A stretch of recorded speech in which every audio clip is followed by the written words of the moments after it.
Good morning students. ये हमारे history का वीडियो है जो क्लास 10th के बच्चों के लिए है।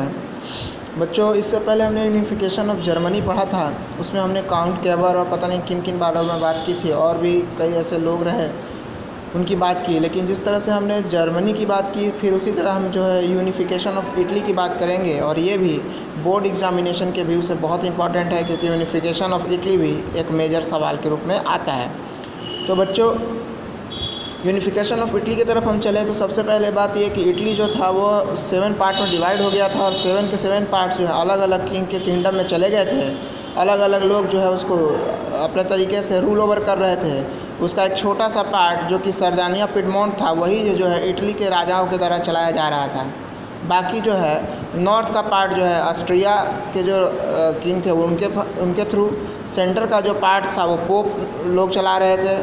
साउदर्न का जो पार्ट है, साउदर्न रीजन, वो जो था वो बॉर्बन डायनेस्टी स्पेन के राजा के अंदर चला गया था। और इटालियन की जो लैंग्वेज थी, इटली का जो लैंग्वेज था वो कॉमन लैंग्वेज जो हट गया था, और जो बहुत सारे लोकल लैंग्वेजेस हो जाते हैं, बहुत से अलग अलग वेरिएशन के लैंग्वेज जो थे वो डेवलप हो गए थे। ये बच्चों ऐसे समझ लीजिए कि बहुत दिनों से इटली 7 पार्ट में डिवाइड हो गया था। जिस किंग को मतलब हुआ उसने उसको जीत लिया, अपने तरीके से रूल करने लगे। वहाँ के लोगों को कोई लेना देना है नहीं, तो बहुत सारे लोग जहाँ जिस किंग के अंडर में चले गए वहाँ के लैंग्वेज को सीखना शुरू कर दिया, और इटली की जो मेन लैंग्वेज है इटालियन लैंग्वेज उसको भूल गए। तब बात आती है कि उस समय एक व्यक्ति खड़े होते हैं जिनका नाम है गुस्पी मिज़ानी। इनका कहना था कि भाई ये क्या हो गया, ये हमारा इटली जो है अलग अलग पार्ट में डिवाइड हो गया, और इस तरह से अगर हम रहेंगे तो फिर हम कुछ कर नहीं पाएंगे। और इसके लिए फिर उन्होंने जो है यंग इटली और यंग यूरोप नाम से 2 सीक्रेट सोसाइटी बनाई, और उन्होंने इटली के लोगों को अलग अलग जगहों पे जो जहाँ भी थे उनको जो है यूनाइट करने के लिए रिवॉल्यूशन चलाया। रिवॉल्यूशन चलाते समय उन्होंने बहुत ज़्यादा बात ये ध्यान में रखी कि जो भी लोग थे उनके अंदर नेशनलिज्म की भावनाओं को जगाया कि भाई नेशनलिज्म होता क्या है, नेशन स्टेट होता क्या है। तो नेशन स्टेट एक ऐसा स्टेट होता है जहाँ के लोग एक दूसरे से यूनाइट होते हैं, जहाँ एक कॉमन लैंग्वेज होती है, जो यहाँ पे कंट्री के लिए अपनी फीलिंग होती है। और उन्होंने इस चीज़ को करने के लिए बहुत अलग अलग टाइम पे अलग अलग रिवॉल्यूशन चलाए। हालांकि बाद में जो है उनको पकड़ लिया गया और उनके द्वारा चलाया गया बहुत सारा मिशन को जो है फेल कर दिया गया।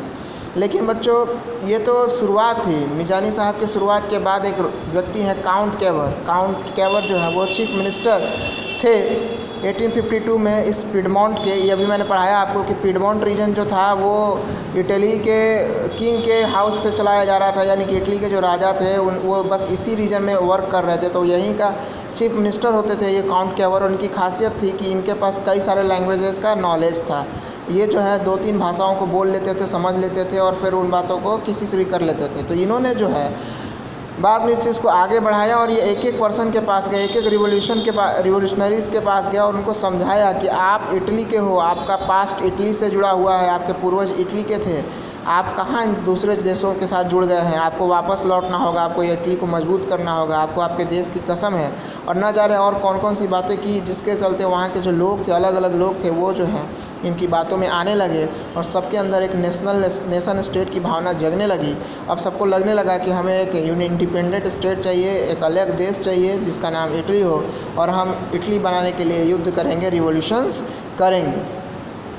अब ये काउंट केवर साहब जो है ये अपने आप इसको चला रहे थे। इसके बाद जो है एक और व्यक्ति आते हैं जिनका नाम है गुस्पी ग्रिबाल्डी। ये ग्रिबाल्डी साहब जो थे, इन्होंने फिर ये जो शुरू में थे ये हमारे मिज़ानी साहब, गुस्पी मिज़ानी साहब के ही अंडर में वर्क कर रहे थे, इन्हीं के सीक्रेट सोसाइटी में थे। लेकिन बाद में फिर इन्होंने अपनी एक आर्मी बना ली जिसका नाम था रेड शर्ट। तो इन्होंने जो है क्या किया कि रेड शर्ट आर्मी बनाई, कई जगह लड़ाइयाँ की, कई जगह मार्चेस किए, और इन्होंने सीसेल्स, एक देश जो बगल में ही था इटली के, उस पे इन्होंने कब्जा कर लिया, जीत लिया। और उसके बाद जो है वहाँ से स्पेनिश रूलर को भगा दिया, क्योंकि वहाँ के जो लोकल किसान थे, लोकल पीजेंट्स थे, उन्होंने इनको सपोर्ट किया। सबके सपोर्ट के दम पे ग्रिबाल्डी साहब ने जो है विक्टर इम्यूनल सेकेंड, जो कि किंग था, इसके साथ मिलकर इसके आर्मी को हेड करके कई अलग अलग जगहों पे कब्जे किए और इटली के यूनिफिकेशन में बड़ा रोल निभाया।